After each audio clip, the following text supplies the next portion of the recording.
Sejak 2007 kami berdiri. Assalamualaikum warahmatullahi wabarakatuh. Alhamdulillah teman-teman podcast ngopi, pada kesempatan kali ini kita bisa berjumpa kembali di podcast kita ngopi sesi yang kesekian kali ya, atau ngobrol perkara iman. Nah, alhamdulillah teman-teman semua, untuk kali ini kita akan berbincang, membahas dan ngobrol lah mengenai bagaimana perjalanan iman seseorang yang dahulunya non-muslim katakanlah, dan sekarang bisa menjadi seorang muslim atau muslimah, dan beberapa bingkai yang bisa membuat atau mengarahkan seseorang tadi menjadi seorang mu'alaf, seperti itu, menjadi seorang yang muslim sekarang. Dan itu nanti akan kita bahas secara lengkap, secara detail dengan perwakilan dari Mu'alaf Center Solo bersama Ibu Diana. Selamat datang Ibu Diana. Pagi hari ini kita panggil Ibu Diana atau Mbak Diana saja? Mbak aja. Oke, sebelumnya okay. Kabar sehat? Alhamdulillah kali ini sehat. Ya, alhamdulillahirobbilalamin. Nah, teman-teman semua, sebetulnya ada banyak hal sekali ya yang menarik mengenai perjalanan keimanan seseorang itu. Nah, tentu kan perjalanan keimanan seseorang itu berbeda-beda. Nah, mungkin ketika kita mau menyinggung tentang Mu'alaf Center dulu ini, Ibu Diana, mungkin bisa diberikan disepil dulu gitu ya, seperti apa itu Mu'alaf Center itu sebetulnya, lembaga dari mana, kapan dia berdiri, kemudian bentuk hukumnya, badan hukumnya seperti apa, atau mungkin ya disepil-sepil sedikit gitu, biar teman-teman bisa ada gambaran mengenai Mu'alaf Center. Ya, kalau Mu'alaf Center sendiri itu sebenarnya dulu itu kan awalnya komunitas. Jadi kalau tidak salah, ini yang mendirikan dulu almarhumah Ibu Erni dan juga suami Bapak Haji Wartono yang punya itu loh, AKP Wartono di Grahanino Manahan. Oke, Solo berarti ya? Iya. Nah, itu dulu kan beliau kalau nggak salah itu mungkin punya perkumpulan pengajian kayak gitu. Halakoh katakanlah ya, kumpulan beberapa orang di situ. Terus mungkin waktu itu juga, kalau ini nggak salah loh ya. Yeah. Nanti kelak bisa kita hadirkan juga di sini. Bisa kita ajak untuk podcast bersama ya. Semoga nanti bersama. Beliaunya bisa menyempatkan waktu. Karena kalau saya ini sebenarnya waktu masuk ke Mu'alaf Center itu baru tahun 2019-an kalau tidak salah, 2019 atau 2020. 6 tahunan ya, 5-6 tahunan ini. Nah, itu waktu itu bentuknya masih komunitas, jadi belum badan hukum, belum yayasan, kan, seperti itu. Jadi cuma istilahnya waktu itu kalau nggak salah Bu Erni itu punya kenalan atau kerabat itu Kohani. Kohani itu juga aktivis Mu'alaf Center tapi yang di Jakarta kan gitu. Nah, di Jakarta itu kan dulu ada Kohani, terus kayaknya itu mungkin minta tolong atau gimana, ngobrol-ngobrol atau gimana sama Bu Erni sama Pak Wartono. Lah Solo itu supaya juga ada wadah nih untuk para mu'alaf kan gitu. Akhirnya kemudian muncullah nih Mu'alaf Center Solo Raya ini. Nah, seiring berjalannya waktu, Mu'alaf Center ini akhirnya mendirikan semacam yayasan ya, jadi yayasan, jadi berbadan hukum. Itu baru 2022 atau 23 kalau nggak salah. Nah, saya sebagai sekretaris. Oke, sekarang berarti menjadi sekretaris setelah 5-6 tahun bergabung tadi. Itu sekarang sudah berbadan hukum, sudah resmi. Nah, kalau ketuanya itu kemarin sebetulnya mau kita ajak ke sini, tapi karena mungkin waktunya agak mendadak undangannya, jadi mungkin next pertemuan aja. Nanti kita jadwalkan di podcast berikutnya ya. Jadi Ustadz Sayrozi untuk ketua yang saat ini gitu. Jadi Mu'alaf Center itu kita membantu para orang-orang yang mau mu'alaf itu, untuk biasanya itu kita mensyahadatkan, terus ada sertifikatnya juga untuk kepengurusan administrasi, biasanya KTP kayak gitu. Ketika nanti mau statusnya berpindah agama seperti itu ya, untuk mempermudah. Kita juga mengadakan seperti bimbingan, jadi kan ada kajian rutinnya juga. Oke, itu bimbingan sepertinya itu menarik, itu boleh sedikit diulas lagi gitu. Bimbingannya mulai dari beliaunya itu atau saudara-saudara kita yang masih non-muslim itu kita bimbing terlebih dahulu saat mereka masih non-muslim atau ketika mereka sudah masuk sebagai seorang biasanya muslim? setelah masuk, karena biasanya menghubungi mualaf center itu pas mau syahadat kan gitu Ya. tuh. Nah, nanti setelah syahadat itu kita beri perbekalan seperti istilahnya buku panduan kayak gitu. Terus kalau misalkan beliaunya berkenan untuk belajar mungkin baca tulis Al-Qur'an gitu, kita juga menyediakan gitu. Jadi Oke. ada waktu, biasanya hari Ahad itu ada untuk belajar membaca Al-Qur'an seperti itu. Terus dilanjutkan dengan kajian. Oke, jadi menarik ya. Tidak hanya membantu saudara-saudara kita yang ingin masuk ke Muslim atau ke Islam, tapi setelah beliau-beliau masuk sebagai seorang Muslim, seorang yang Islam, lembaga ini membantu untuk terus berbenah secara keagamaannya. Jadi Misalkan, tetap di follow up. ya, gitu. diajari untuk membaca Al-Quran, kemudian diajak untuk kajian-kajian keagamaan untuk mendalami Islam itu sendiri, gitu ya. Betul, ya. Oke. Kemudian saya ingin sedikit bergeser ini Bu Diana. Ibu Diana sendiri kan juga masuk itu tidak serta-merta masuk, pasti juga ada alasan gitu ya, masuk ke Mu'alaf Center dulunya. Nah itu mungkin juga dari pribadi Bu Diana dulu itu juga bisa diceritakan, dikisahkan di podcast kita kali ini gitu. Jadi tertariknya waktu itu masuk ke Mu'alaf Center itu sebenarnya nggak sengaja. Kan kalau saya sendiri mu'alafnya sebenarnya udah lama, udah dari tahun 2009 kalau tidak salah dulu itu 2009 mu'alaf. Kenapa itu ceritanya? Mungkin bisa diceritakan sedikit. Udah dari lulus SMA kalau nggak salah waktu itu saya memutuskan mu'alaf, tapi saya mu'alafnya itu dibantunya dengan ustadz di kampung saya. Jadi tidak seperti ini ada mu'alaf center kayak gitu. Belum tahu, malah kalau ada lembaga seperti ini belum tahu, atau mungkin waktu itu juga belum ada, saya juga tidak tahu ya. Nah terus kalau Mu'alaf Center ini sendiri saya kok bisa masuk ke sini itu awalnya diajak kajian ibu-ibu, salah satunya ya pendirinya Mu'alaf Center itu, terus tahu nek istilahnya kita juga ada lembaga dan kegiatan yang gini-gini. Oh iya Bu, ya udah saya mau ikut bantu kan, saya udah mu'alaf lama kan kayak gitu. Karena kan saya 2019 tahunya mu'alaf center ini tahu.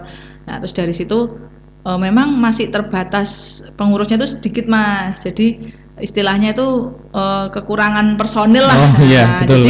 Jadi nggak terlalu signifikan lah kegiatannya itu. Jadi cuma yang mungkin kalau ada yang mau syahadat kita bantu. Jadi awalnya seperti statusnya itu. masih rintisan saat itu gitu. Ya, nah, terus kalau sebelum kita lanjutkan lebih jauh ini Bu Diana, tadi yang menginspirasi Ibu untuk masuk ke Islam itu dulu kenapa itu?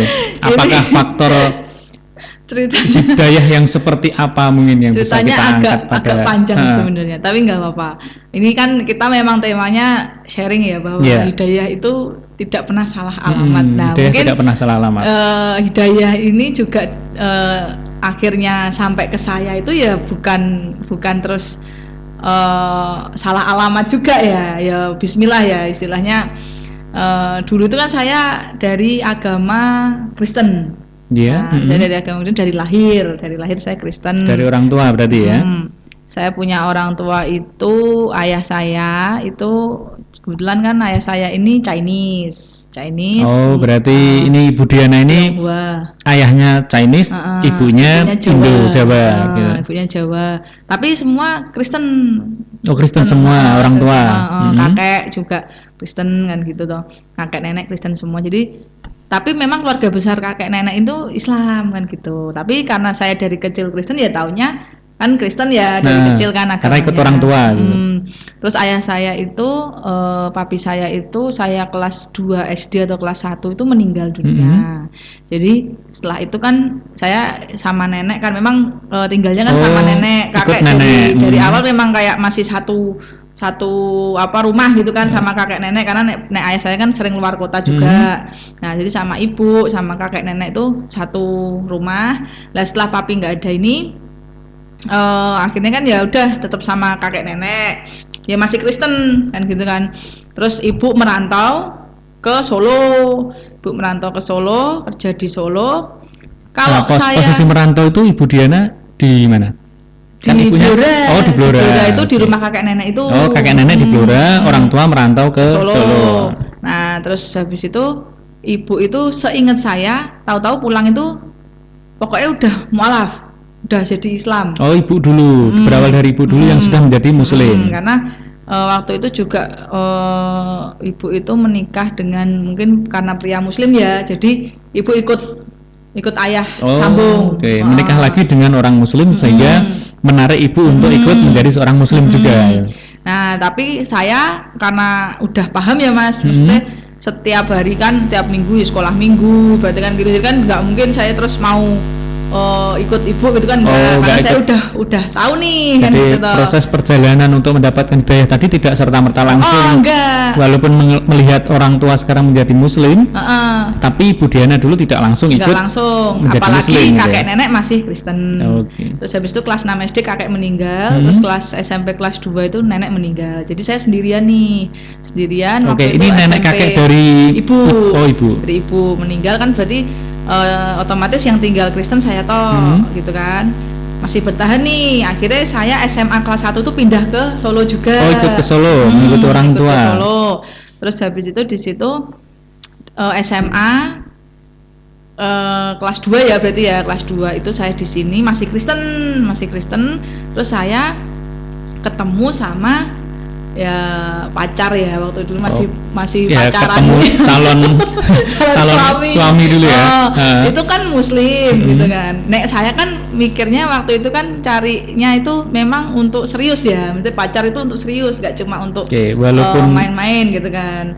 Yang kata orang itu SMA itu masih cinta monyet gitu, tapi Ibu Diana pada saat itu sudah berniat untuk ke jenjang lebih. Gitu loh, jadi nggak mau gonta-ganti gitu loh Mas. Nah, mungkin ya ini tuh ya kesalahan, tapi juga pintu masuk awalnya kenal Islam ya dari sini. Salah satu pintu hidayahnya justru dari situ ya perjalanannya. Jadi karena calon suami itu, pacar itu istilahnya Islam, ya udahlah kita jalan dulu kan gitu toh. Mesti kan dilihat nanti kedepannya seperti jalan apa. Dulu itu dalam artian calon suami itu tetap dalam Islam, dengan juga masih Kristen, tapi belum menikah itu ya. Masih tanda kutip tadi pacaran seperti itu. Nah, terus lama-lama naik kelas 3, mulailah kan kayak rame-rame, mesti apa toh, padu ya apa toh, berantem gitu loh ya. Tukaran ya. Tukaran. Nah, itu terus tahu-tahu intinya kayak gini.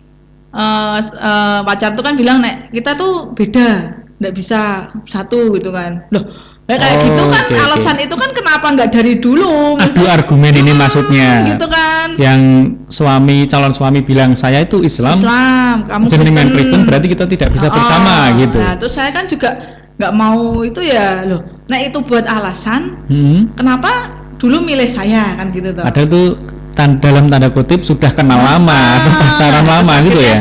Wes kayak gitu komen intinya. Yaudah, nek saya gini tak tengahi toh. Oke.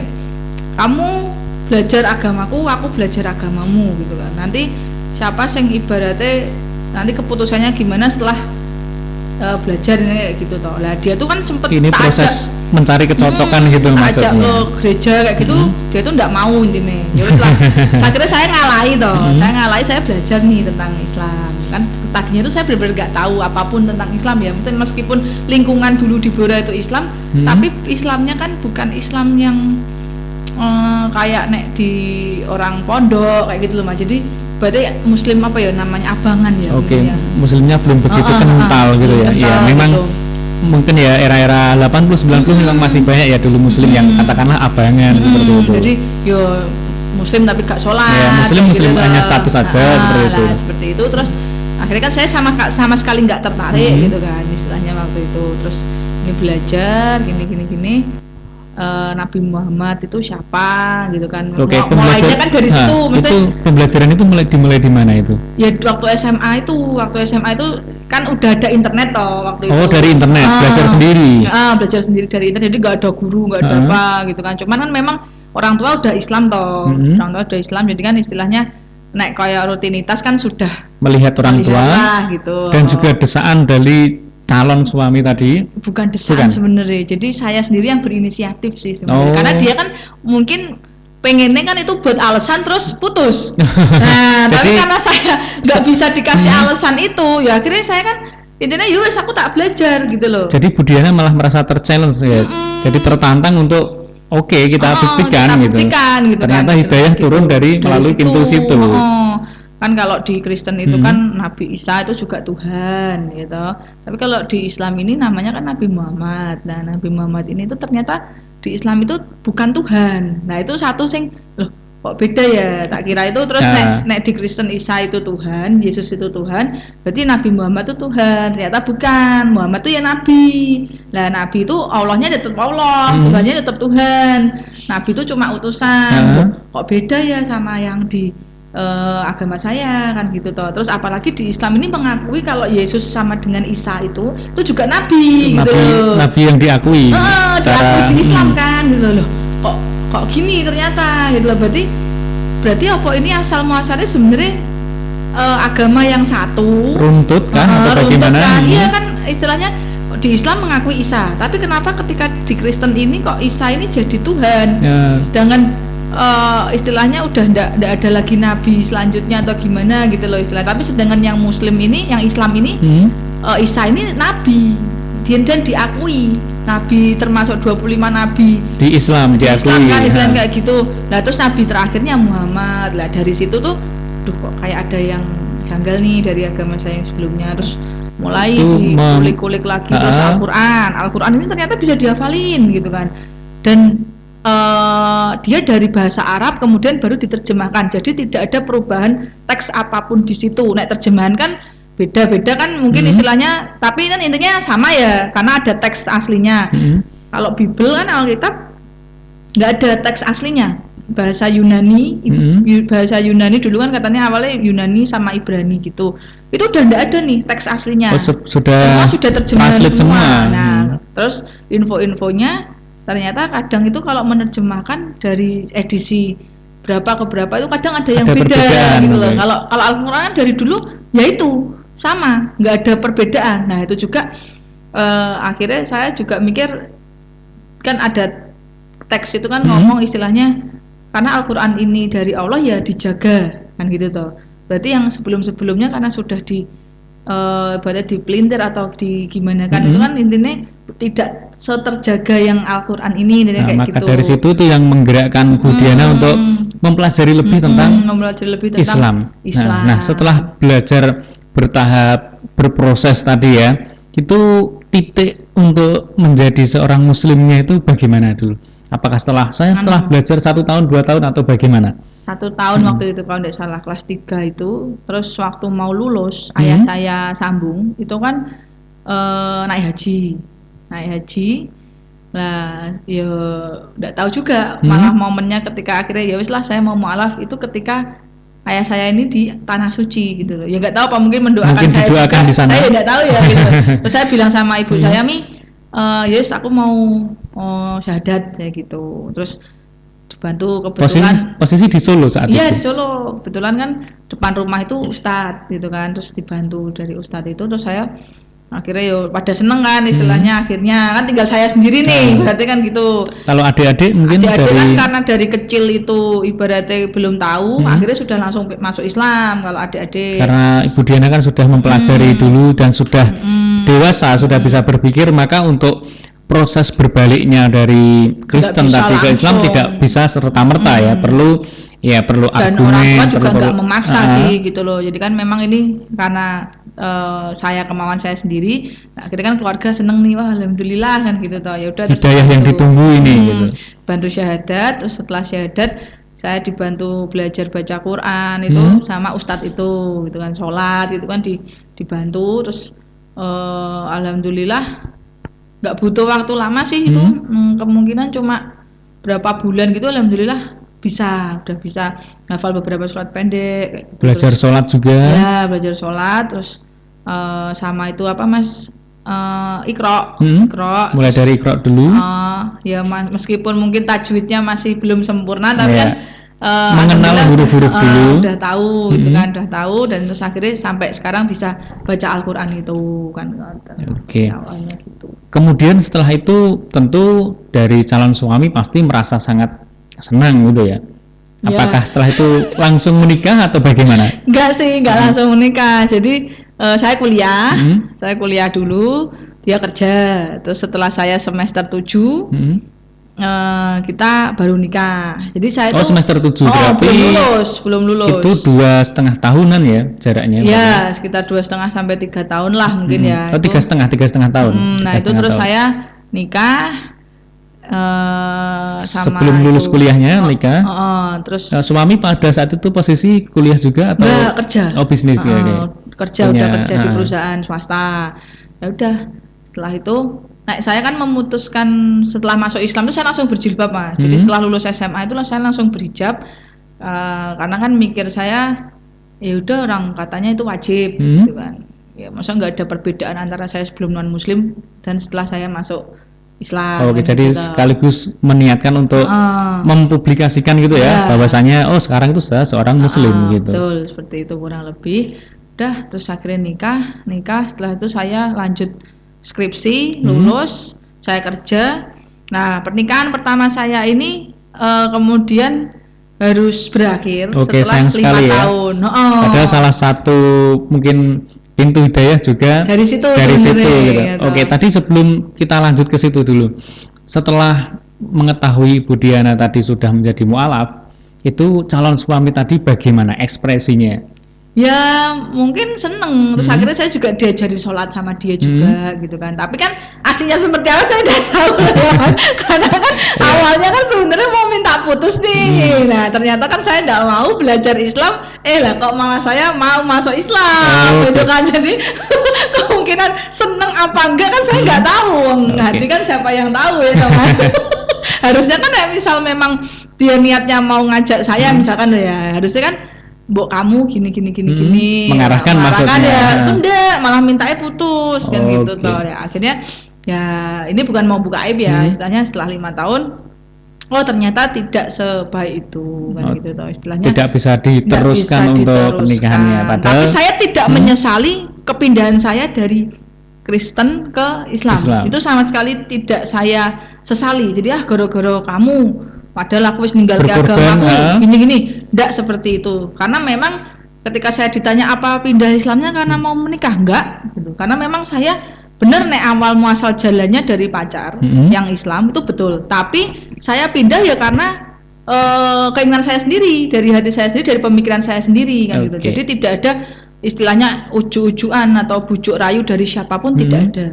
Makanya itu juga saya buktikan ketika saya setelah bercerai, saya tidak terus kembali ke agama saya yang lama, karena kan nuwun sewu ya, kemungkinan banyak kasus-kasus seperti itu dan mungkin yang mengajak saya kembali pun waktu itu juga ada gitu kata istilahnya mungkin ada temen sing dia kan mungkin non Islam terus ditawarin gitu mbok balik enggak kamu dulu juga nonton kan gitu toh mbok balik meneh wae ndak saya gitu. Oke, jadi tetap kukuh untuk tetap karena sudah merasa nyaman dan sebagainya ini mungkin ya. Saya sendiri dan ada atau tidak ada mantan suami saya itu tidak masalah gitu loh. Karena hidup saya bukan tergantung dia gitu. Nah, itu setelah itu jenengan sudah masuk ke Islam tadi ya, kita tarik ke belakang sedikit, jenengan sudah masuk ke Islam tadi. Kalau si calon suami tadi pasti merasa senang karena wanita pujaannya mau masuk Islam dan bisa menikah dengan Ibu Diana gitu. Nah, itu pada saat itu perasaan apa yang jenengan rasakan sendiri Bu Diana ketika jenengan sudah masuk Islam? Apakah Anda jenengan itu merasa mendapatkan ketenangan yang belum pernah didapatkan sebelumnya, atau merasa sekarang menjadi banyak saudara muslimnya, atau perasaan yang seperti apa? Ya sebenarnya lebih nyaman sama ke arah kagum ya, mesti itu kan waktu itu permulaan, jadi waktu masuk Islam itu kan belum terlalu mendalami. Setelah berjalannya waktu kan lama-lama itu semakin tahu bahwa ternyata Nabi Muhammad tuh sekeren ini akhlaknya, Islam itu ternyata sebaik ini gitu. Makanya kan kita tidak boleh menjudge sesuatu itu berdasarkan oknum ya. Jadi istilahnya kalau ajaran Islam itu damai kan, kalau di Kristen terkenalnya ajaran kasih, di Islam itu pun ya sama kasih gitu loh. Dalam artian malah istilahnya tuh kalau kita lihat contoh dari Nabi Muhammad ya, itu luar biasa ibaratnya kebaikan beliau kayak gitu toh. Islam tuh tidak terus kan, kalau orang-orang yang nggak tahu kan dikiranya suka perang, suka kekerasan, terus wanita itu ibaratnya didiskreditkan atau istilahnya tidak setara dengan mengajarkan punya laki-laki gitu kan, beristri lebih dari satu nah misalnya kayak ya. itu salah satu contoh juga.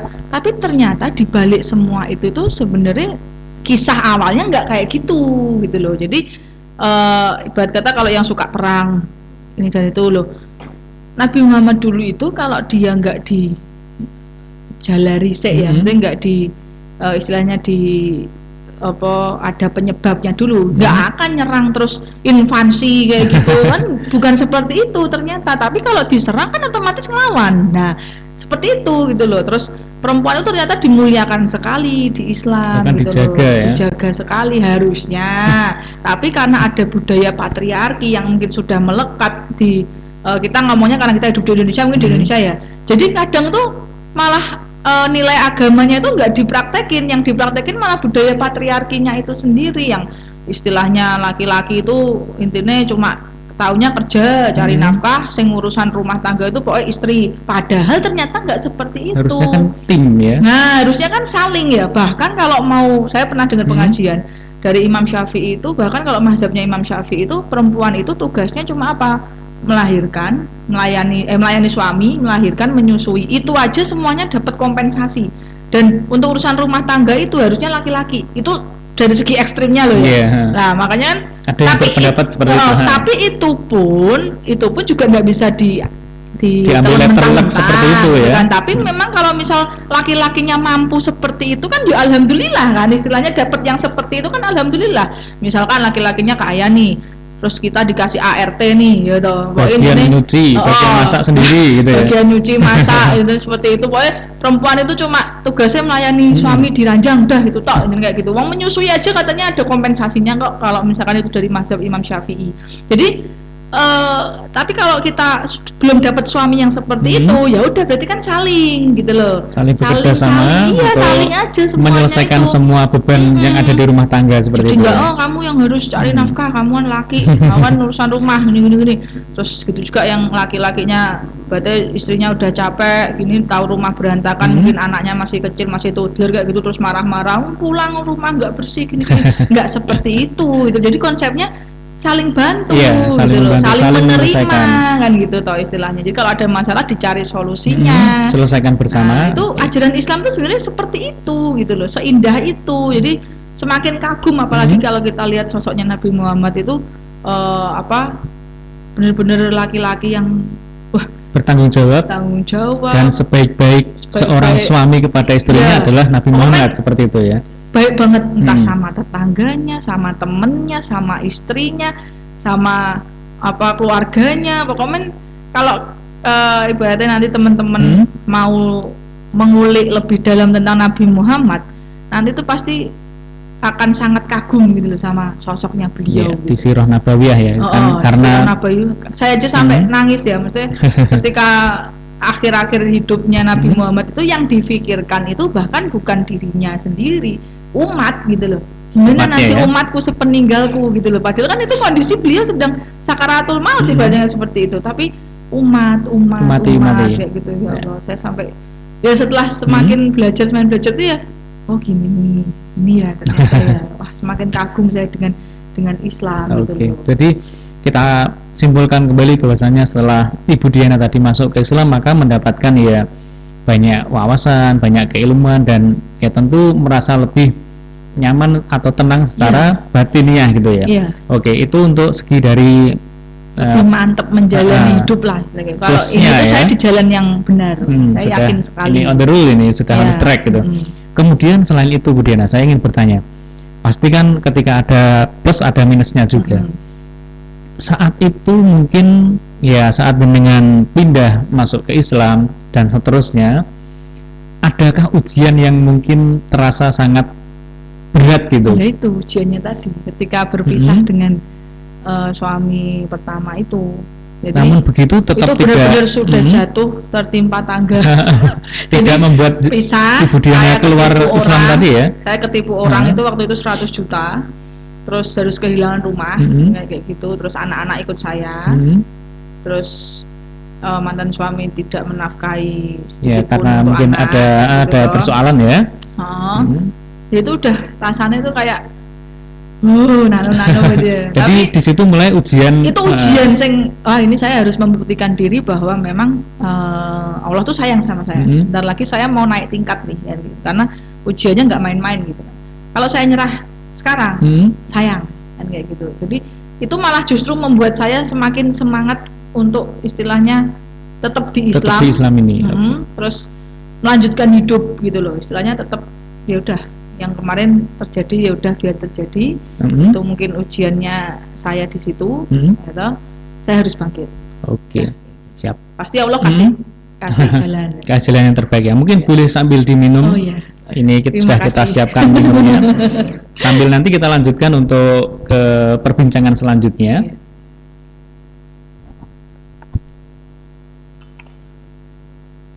Jadi selain itu, dari perbincangan kita kali ini, Bu Diana, saya sedikit menangkap bahwasanya semangat, motivasi dan juga rasa nyaman, rasa senangnya Bu Diana setelah masuk Islam itu sepertinya kalau kita lihat Ibu ingin membagikan, share ke orang lain dengan cara ya berpartisipasi di Mu'alaf Center tadi.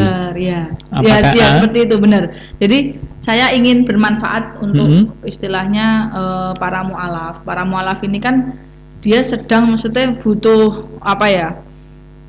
Syahadat itu bukan akhir tapi awal. Ya toh, awal untuk melanjutkan kehidupan ini di Islam gitu kan. Kan nanti pasti banyak cobaannya. Ya ingin ikut menguatkan juga gitu loh.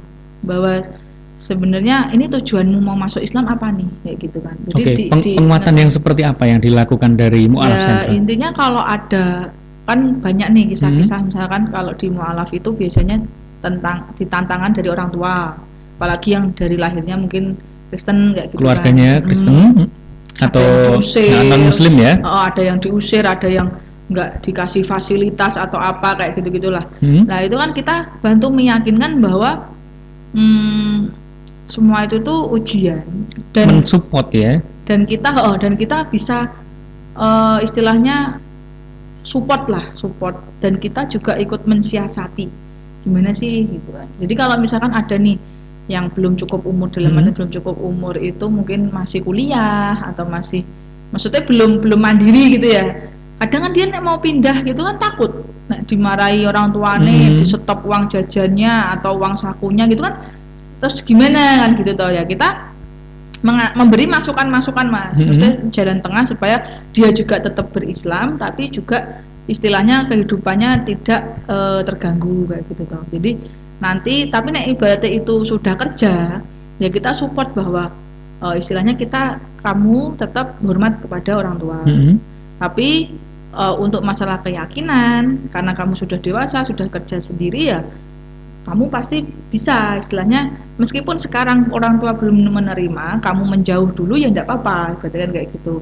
Tapi istilahnya tidak terus kurang ajar sama orang tua karena kan nggak boleh kan gitu. Dalam Islam pun kan nggak boleh bagaimanapun tetap orang tua harus hormat sama orang tua apapun itu gitu kan. Jadi ya kecuali kalau memang orang tuanya udah keterlaluan mungkin sebagai anak kita bisa sih ngasih argumen gitu kan. Tapi setelah itu ya udah gitu kan, kita tetap harus hormat sama orang tua kan gitu. Tidak boleh dendam atau apa sama orang tua gitu kan, nggak boleh. Nanti pasti lama-lama juga akan luluh kan seperti itu.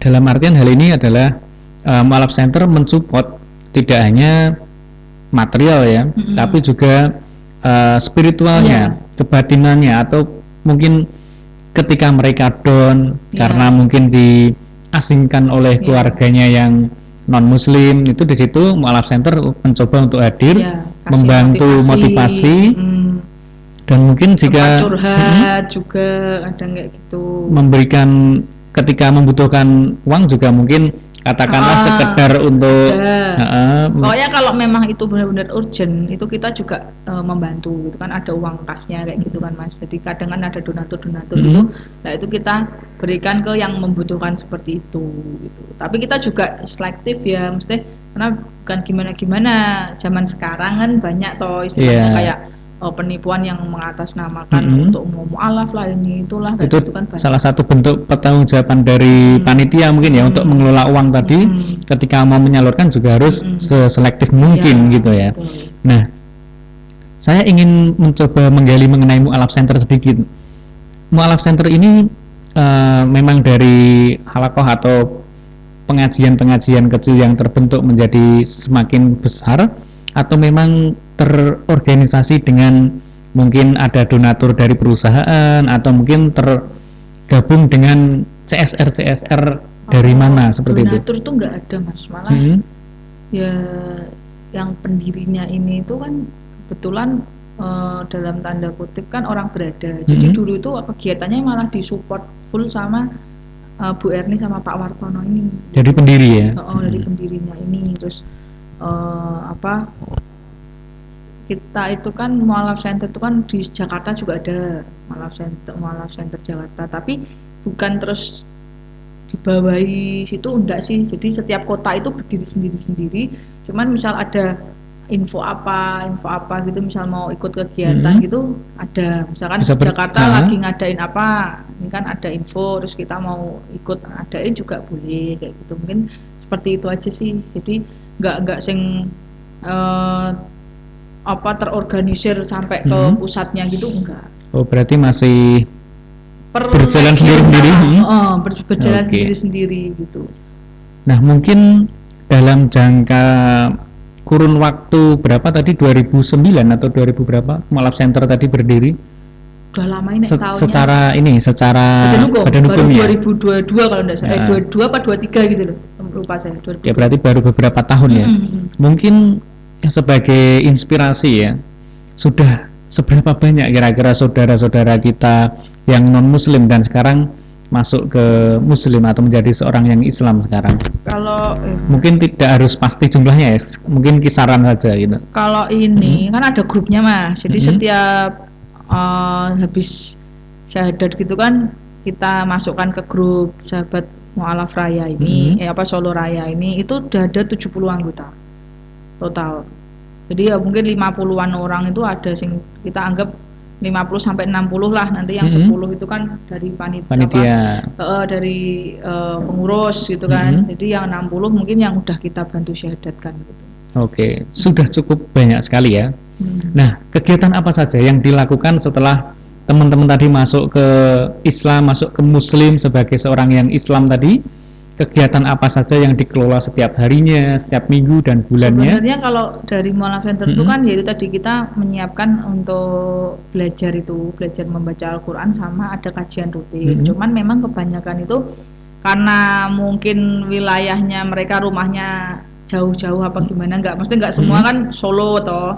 Nah itu mungkin karena terkendala wilayah jarak itu, jadi pengajiannya itu nggak bisa ikut gitu kan. Paling nanti misal ada kegiatan kayak Ramadan, buka bersama kayak gitu-gitu, baru nanti misal ada undangan gitu bisa kumpul lagi. Jadi istilahnya terkendalanya di situ mas. Jadi makanya ketika mengadakan pengajian itu malah kita kasih undangan toh setiap minggunya, tapi kemungkinan kebanyakan yang hadir itu malah dari umum gitu, karena itu tadi mualafnya sendiri mungkin karena terkendala jarak atau kesibukan, saya juga tidak tahu, atau mungkin dia sudah belajar sendiri di wilayahnya masing-masing, kan kita nggak tahu. Yang penting kita sudah memfasilitasi ada monggo kan gitu. Tapi kalau misalkan mereka belajar sendiri di kampungnya kan juga tidak apa-apa. Yang penting istilahnya jangan berhenti mencari ilmu, jadi kayak gitu. Kenapa tidak mungkin kan terpaut jarak ya tadi, tidak dicoba untuk melalui Zoom atau media-media online yang lain ketika kajian seperti itu? Karena kebanyakan pasif mas. Kalau gitu ya? Kalau kita mau mengadakan seperti itu, biasanya saya sih disiarkannya live IG gitu. Live IG udah dikasih linknya juga, tapi kayaknya juga nggak banyak sing respon sih dari mualaf sendiri loh ya maksudnya. Makanya kalau kita yang penting udah ikhtiar, ada ini mualaf center nih ada nih kan gitu, tahu kamu butuh apa tentang kemualafan, mesti tentang Islam, monggo kita juga menyediakan informasi, fasilitas yang seperti itu. Tapi mau digunakan atau tidak kan kembali ke personil masing-masing. Nah, tadi setelah ada beberapa orang yang ikut atau yang sudah mu'alaf gitu ya. Apakah juga di mu'alaf center ini memantau saudara-saudara kita yang tadi sudah dibantu untuk mu'alaf itu hingga pada saat ini atau pada tahun ini itu mereka tetap masih dalam bingkai Islam, dalam artian tidak Kalau kembali ke Muslim? memantau secara khusus tuh belum ada, karena ya itu tadi terkendala personil juga ya, belum ada tim lapangan sebenarnya.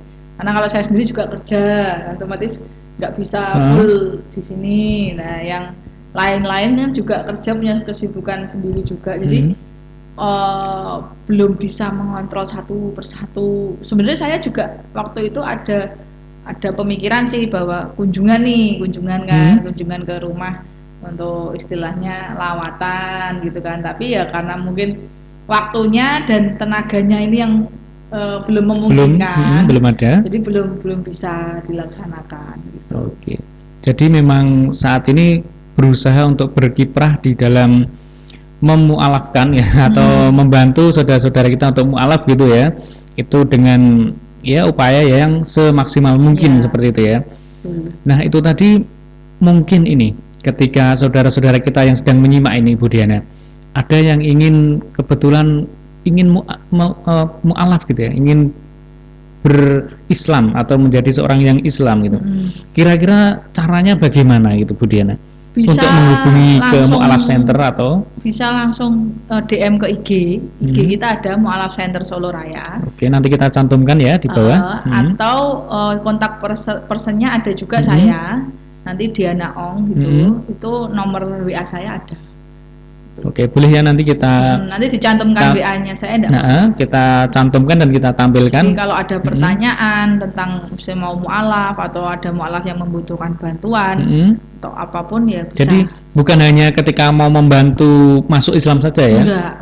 Biasanya misal ini ada yang butuh terlantar apa itu, kita kadang tim lapangan ada yang langsung visit. Ada petugasnya nanti ya?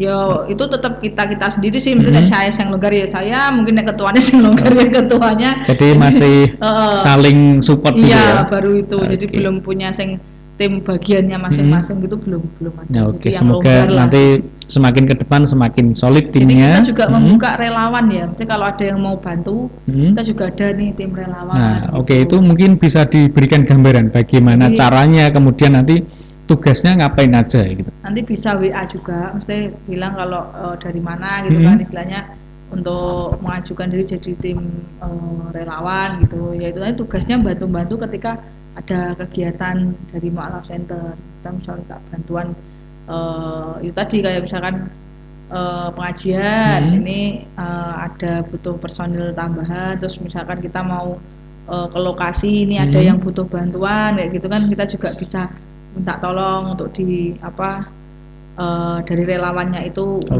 Jadi relawan ini ya. Relawan. Jadi teman-teman harus mengetahui bahwasannya ini relawan, tadi tidak ada gaji ya. Tidak ada. Jadi gaji. Kita pun pengurus juga nggak ada gaji. Tidak digaji ya. Misal keluar uang itu juga memungkinkan. Karena ini fisabilillah ini. Fisabilillah, jadi nggak ada. Jadi benar-benar kalau ada uang masuk itu ya untuk operasional, untuk kegiatan. Misalnya kegiatan itu kayak kita ngasih sumbangan, kita ngasih apa kayak gitu-gitu aja sih. Jadi pengajian misalkan ada snack gitu ya, yaudah kita untuk beli snack kayak gitu ya. Jadi nggak ada untuk gaji pengurus gitu, nggak ada.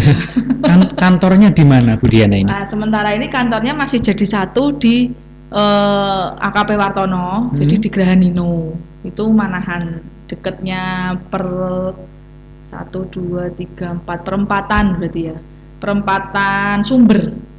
Oh, perempatan Sumber. Perempatan Sumber ke arah terminal, nanti kanan jalan. Depannya Bus Damri kalau tidak salah. Oh, situ ya. Itu kalau kantor ini masih nunut di situ. Makanya kalau misalnya ada yang mau mu'alaf itu kadang kita tergantung janjiannya mau di situ bisa, atau biasanya ke tempat ketuanya itu di Banyuanyar, ada masjid di dekatnya rumahnya ketua mu'alaf center, biasanya di situ gitu. Oke, ketika nanti ada sahabat-sahabat kita yang mau mu'alaf atau mau menjadi relawan, bisa langsung nanti datang ke kantor kontak dulu. Karena kalau datang ke kantor biasanya tidak ada, belum tentu ada orang yang di situ nggak gitu ada ya. orangnya ya. Ya mereka tahu, maksudnya yang di kantor itu tuh tahu nek mualaf center gitu kan, anune Pak Wartono itu tahu gitu kan. Tapi kan tidak ada petugasnya yang ngurusi. Oke. Jadi kalau saya sendiri kan nggak stay di situ kan gitu lah. Itu mungkin bisa WA dulu aja nanti. Jadi nanti bisa menghubungi kontak by person WA. dulu. Nanti untuk komunikasi bagaimana tindakan selanjutnya atau langkah-langkah selanjutnya ketika teman-teman mau katakanlah menjadi mualaf gitu ya, Ya, atau mau menjadi relawan di dalam kegiatan mualaf center Solo Raya ini ya. Betul. Memang jangkauannya Solo Raya ini sekarang untuk yang Raya. Solo ini. Biasanya Solo Raya. Ya, Namun untuk di tempat-tempat lain juga ada masing-masing. biasanya ada sendiri. Ya kadang tuh ada yang dari luar negeri itu tapi mungkin keperluan mau menikah dengan orang sini gitu kan mungkin. Nah itu nanti kita bantu. Nah yang seperti itu mungkin apakah juga tetap dipantau, tetap diajak untuk untuk mengaji bersama, untuk biasanya kita belajar ngasih gitu? undangannya itu ke istri atau suaminya yang orang sini gitu kan. Jadi istilahnya tetap dikasih undangan, tapi kalau bisa datang ya datang, kalau enggak ya enggak apa-apa kayak gitu. Jadi kita sifatnya tidak memaksa, tidak harus. Tadi kan kalau relawan tidak mendapatkan gaji katakanlah. Nah, sedangkan misalkan kita mau mualaf, kita mau menjadi seorang yang muslim dengan bantuan dimualafkan dari mualaf center tadi, apakah kita juga harus mengeluarkan biaya? Sebenarnya tidak atau membayar katakanlah ya. Jadi dari dulu itu sebenarnya nggak ada biaya apapun. Cuman terkadang kalau ada yang mau memberi infak itu juga tidak apa-apa diterima gitu. Tapi sebenarnya tidak ada. Infaknya pun nanti dipakai untuk kegiatan mualaf center tadi ya, pengajian dan juga kegiatan-kegiatan sosial yang lainnya seperti itu.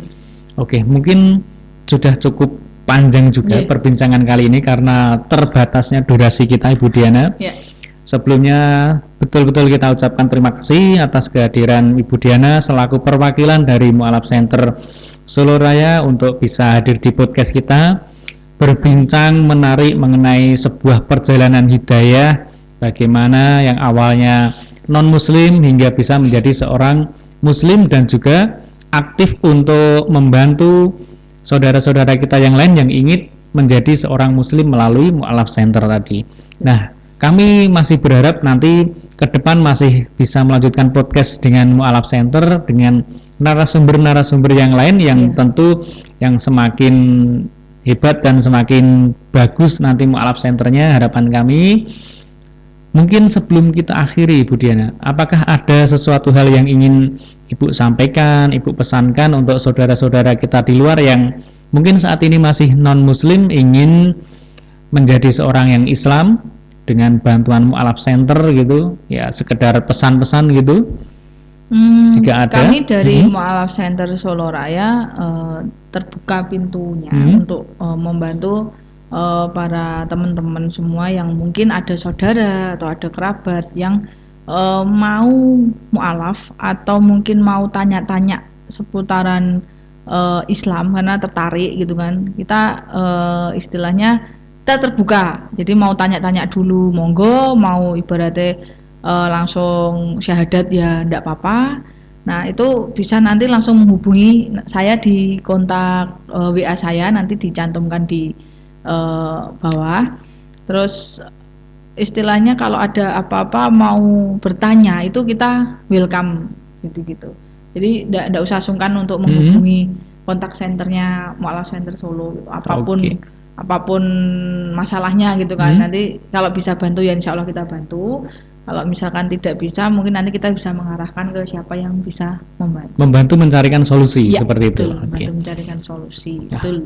Terima kasih Ibu Diana sekali lagi atas waktunya, sudah meluangkan waktu untuk hadir di podcast kita. Ya demikian tadi teman-teman, bagaimana kita berbincang ya yang menarik mengenai proses perjalanan hidayah beliau Ibu Diana yang awalnya dulu memang sekeluarga seorang non-muslim dan hingga akhirnya saat ini bisa menjadi seorang yang muslim, dan semoga nanti akan semakin bermanfaat bagi Islam ini karena beliau juga bergerak di dalam Mualaf Center bagaimana membantu saudara-saudara kita yang lain yang ingin masuk ke dalam agama Islam kita. Demikian dulu, terima kasih teman-teman semua sudah menyimak podcast kita, podcast ngopi atau ngobrol perkara iman pada kesempatan sesi kali ini. Terima kasih, jangan lupa untuk di like, komen, dan juga subscribe-nya. Terima kasih teman-teman semua, demikian dulu. Wassalamualaikum warahmatullahi wabarakatuh.